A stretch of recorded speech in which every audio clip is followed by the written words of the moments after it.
Jimmy Butler and the Miami Heat, because after an 11-point loss to the Clippers last night, the Heat are now 3-2 on their Jimmy Butler-less 6-game road trip. We should mention Bam Adebayo did miss last night's game, but Jimmy is slated to return from his suspension for conduct that is detrimental to the team this Friday. That's when Miami is back at home against the Nuggets.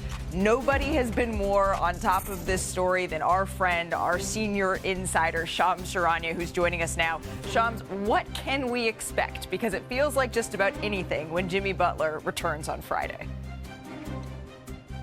Malika, the Heat are going to be faced with decisions at the end of this week. We don't know where it's going to go. But do you bring Jimmy Butler back into the fold? Do you find a trade for him? Do you reach some sort of settlement with him to continue to stay away from the team? Because sources told me that Butler told Pat Riley to his face that he wants to be traded, that he will never again sign a contract in Miami, and that if he uses that $52 million player option that he has in the offseason, it would be only as a trade maneuver. And Butler is also expected to meet with Heat owner Mickey Arison later this week. So in the meantime, the Heat are 3-2 so far in their 6-game road trip. They've done it without him so far.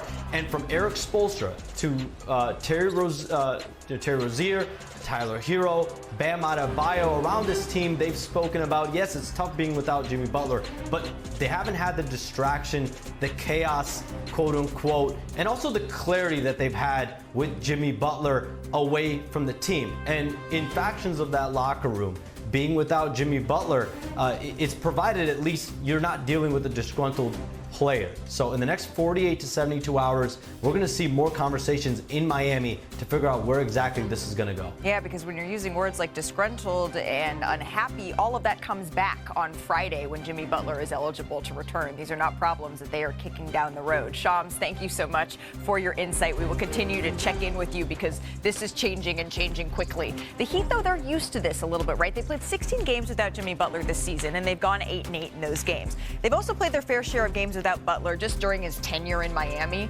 117 regular season games to be exact once the 7-game suspension ends.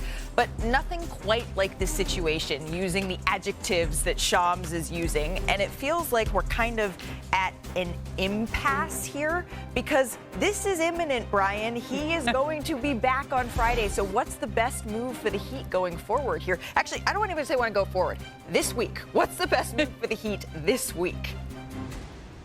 Well, the problem is that they've had conversations with a number of teams, I'm told, and they don't have a trade that they're even close to. They don't like any of the options on the table. So what do you do when you don't have a trade? You keep going and wait for something to develop. The thing about it is they didn't suspend Jimmy Butler for saying he wanted to be traded. They partially suspended him for the way he was playing.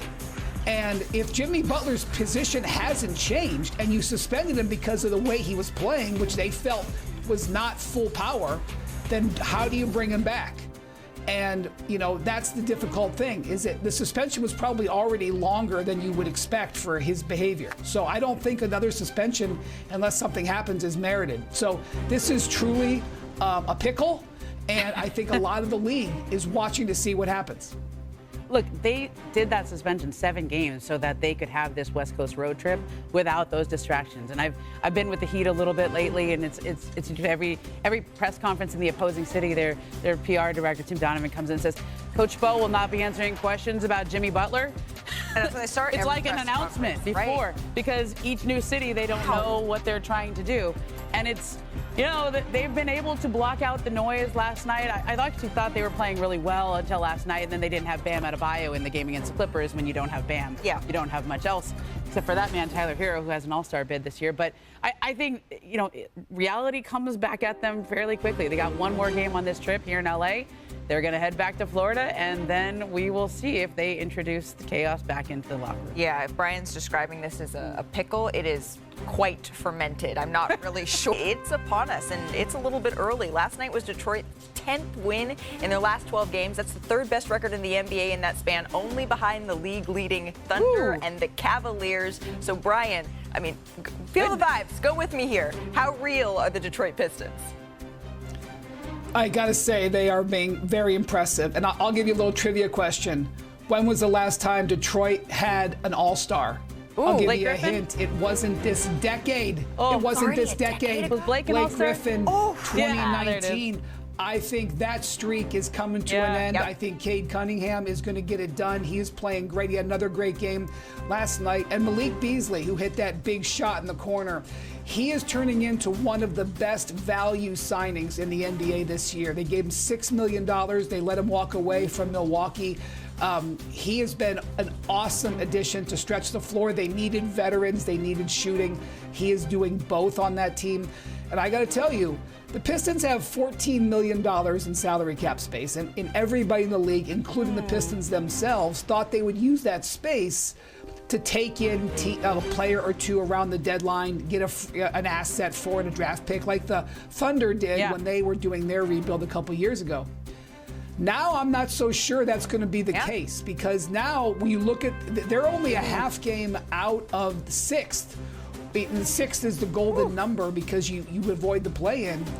And now, while I do think they're still going to be taking calls, from what I have gleaned from talking to people around the league, their thought process is morphing a little bit. They may be a little bit more protective of that space. They actually have the ability to improve this roster if they want. Now, they still have a long way to go.